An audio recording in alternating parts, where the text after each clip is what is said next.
G20 सम्मेलन की शुरुआत हो चुकी। आज से 15 फरवरी तक होने वाले इस सम्मेलन में 20 देशों के साथ भारत के 9 मित्र देशों के कुल 120 प्रतिनिधि शामिल होंगे। इस सम्मेलन ने भारत की धाक दुनिया में और मजबूत कर दी है। लखनऊ में G20 का आगाज। यूपी के 4 जिलों में G20 सम्मेलन की 11 बैठकें। लखनऊ, आगरा, वाराणसी और ग्रेटर नोएडा में बैठकें। 3 दिनों तक लखनऊ में रहेंगे विदेशी मेहमान। सम्मेलन में 120 प्रतिनिधि शामिल रहेंगे। सम्मेलन में कई अहम मुद्दों पर मंथन होगा। डिजिटल इकोनॉमी वर्किंग ग्रुप की बैठक, साइबर सिक्योरिटी और डिजिटल कुशलता पर मंथन। G20 सम्मेलन की शुरुआत हो चुकी है। लखनऊ में उद्घाटन सत्र का सीएम योगी आदित्यनाथ ने शुभारंभ किया।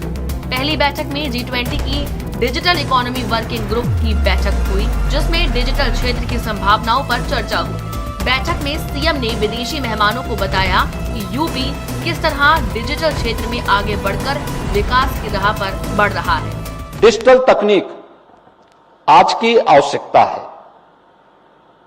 इसके माध्यम से हम एक पारदर्शी व्यवस्था के साथ ही प्रत्येक नागरिक के जीवन में व्यापक परिवर्तन लाने का काम भी कर सकते हैं।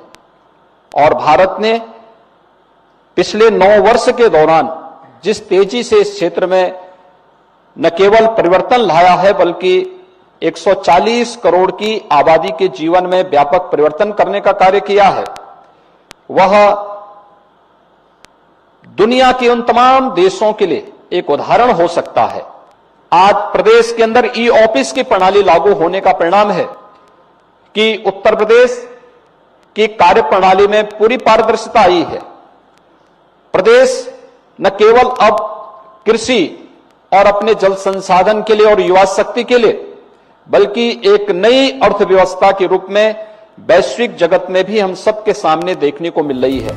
G20 सम्मेलन में 20 देशों के साथ भारत के 9 मित्र देशों के कुल 120 प्रतिनिधि शामिल हो रहे हैं। ब्रिटेन, अमेरिका, यूरोपीय संघ, ऑस्ट्रेलिया, जापान, कोरिया और रूस जैसे देशों के प्रतिनिधि मंडलों के भारत में जमावड़े ने भारत की धाक को वैश्विक स्तर पर मजबूत कर दिया है। ये अपने आप में G20 की अध्यक्षता वैश्विक स्तर पर भारत की जो दुनिया में अग्रणी भूमिका है उसको तो दर्शाता ही है, और वैश्विक जो नागरिकों के लिए सभी आगे बढ़े हुए देशों के कर्तव्य है, उसमें भारत की जो पहले हैं उसको भी दुनिया को बताने का, दुनिया से जोड़ने का एक बड़ा अवसर है G20 का समिट। राजधानी लखनऊ में G20 सम्मेलन के लिए खास तैयारियां भी की गई है। G20 की मेजबानी हासिल होने से साफ है कि पीएम मोदी के नेतृत्व में देश किस तरह आगे बढ़ रहा है। दुनिया भारत को आदरणीय प्रधानमंत्री नरेंद्र मोदी जी की अगुवाई में बहुत तेजी के साथ आगे बढ़ते हुए देख रही है। भारत माता को विश्व गुरु का दर्जा दिलाने के लिए आदरणीय प्रधानमंत्री जी लगातार काम कर रहे हैं, और आप देख रहे हैं कि दुनिया ने देखा कि इन्वेस्टर समिट में जिस ढंग से दुनिया के बड़े बड़े उद्योगपति, भारत के उद्योगपति आए और इन्वेस्ट किए, इसके बाद G20 लगातार उत्तर प्रदेश का परिदृश्य बहुत तेजी के साथ बदल रहा है। G20 देशों वाले समूह G20 में सम्मेलन की मेजबानी हासिल करना किसी भी देश के लिए न सिर्फ उस देश का गौरव बढ़ाता है, बल्कि उस देश का सौभाग्य भी होता है। बहुत ही गौरव का विषय है जब दुनिया की सबसे बड़ी आबादी का क्षेत्र, सबसे बड़ी अर्थव्यवस्था का क्षेत्र और सबसे बड़ा ट्रेडिंग का क्षेत्र जो है उसकी अध्यक्षता भारत के पास है। देखिए, हम लोग के लिए सौभाग्य है कि भारत को ऐसे यशस्वी प्रधानमंत्री मिले हैं नरेंद्र मोदी जी के रूप में, कि आज केवल हिंदुस्तान ही नहीं, आज पूरे दुनिया के सबसे लोकप्रिय प्रधानमंत्री हैं, और 20 देशों के नेतृत्व करने का अवसर भारत को मिला है। भारत का G20 अध्यक्षता का विषय वसुदेव कुटुंबकम या एक पृथ्वी एक कुटुंब एक भविष्य है।